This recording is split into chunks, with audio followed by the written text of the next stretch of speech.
Começa agora o segundo episódio da série Bom Saber, sobre a história da não-violência.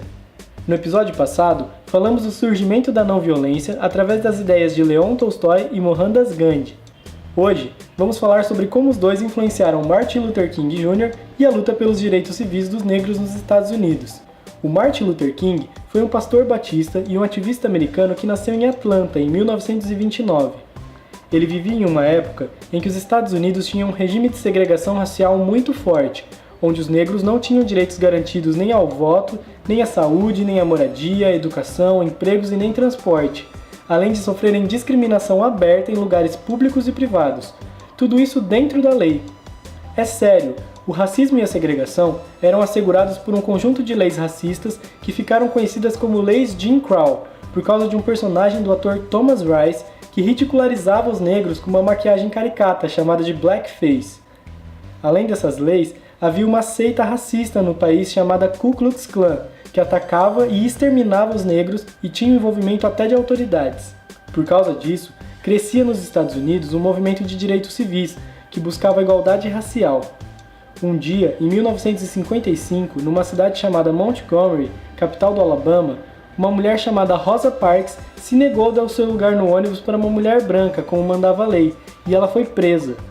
Isso gerou um boicote dos negros ao transporte público da cidade, que durou pouco mais de um ano e foi aderido por praticamente todos os cidadãos negros, até que a Suprema Corte americana tornasse ilegal a segregação racial em transporte público.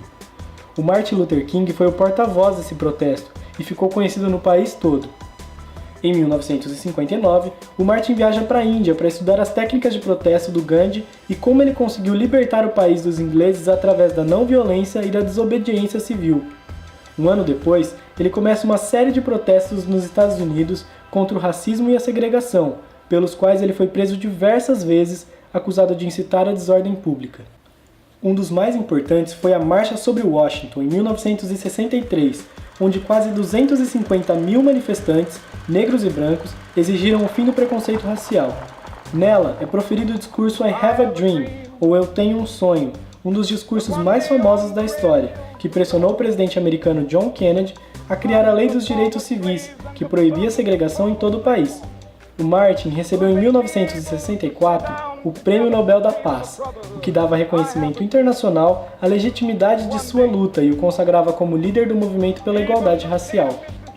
Em 1965, acontece a Marcha de Selma Montgomery, capital do Alabama, pedindo direito ao voto aos negros e em protesto contra a morte do ativista Jimmy Lee Jackson, que foi assassinado pela polícia dentro de um restaurante e na frente de sua família, após uma marcha na cidade de Marion.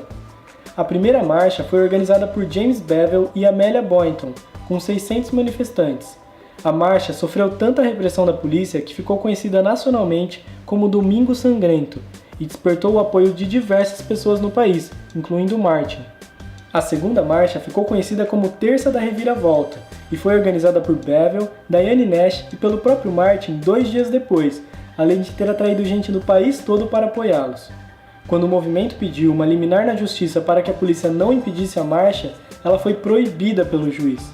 Para evitar outro massacre, o Martin Luther King decidiu que quando os manifestantes encontrassem a polícia no final da ponte Edmund Pettus, eles realizariam uma oração e voltariam. Isso deixou os manifestantes confusos e frustrados, mas evitou o confronto. A terceira marcha reuniu 8 mil pessoas no início da caminhada e chegou a juntar 25 mil nos degraus do Capitólio do estado do Alabama. Após um discurso de King chamado Quando Não Tardará, os manifestantes entregaram uma petição ao governo do estado. A repercussão nacional da marcha fez com que o presidente Lyndon Johnson apresentasse ao Congresso um projeto de lei que mais tarde naquele ano se tornaria a Lei dos Direitos ao Voto. Em 1968, Martin foi baleado por um homem chamado James Earl Ray, em Memphis, Tennessee. As investigações indicaram anos depois que a morte do Martin foi uma conspiração feita pela polícia de Memphis e pelo FBI para acabar com o sonho de igualdade do líder negro e o seu ativismo pela paz. Um dia antes do seu assassinato, o Martin fez um poderoso discurso de esperança em uma igreja.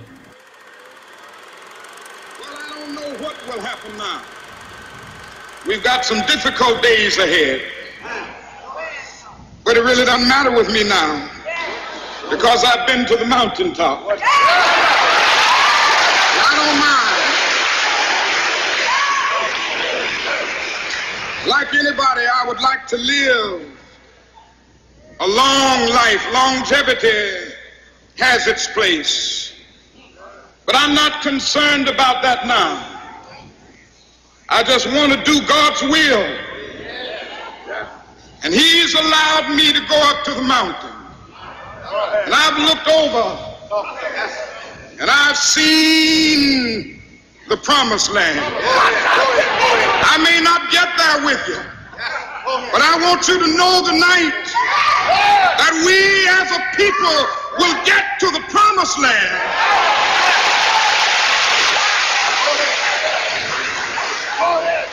So I'm happy tonight. I'm not worried about anything. I'm not fearing any man. Mine eyes have seen the glory of the coming of the Lord.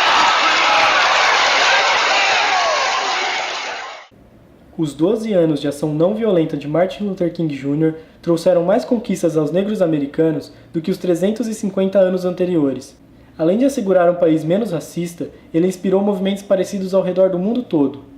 Mas antes de contarmos novas histórias, há um outro exemplo poderoso das táticas de desobediência civil para conhecer nos Estados Unidos. No próximo episódio, vamos falar sobre os sit-ins, ou protestos sentados, um dos protestos mais famosos da história da não violência, organizados pelos estudantes negros de Nashville. Se inscreva no canal para não perder!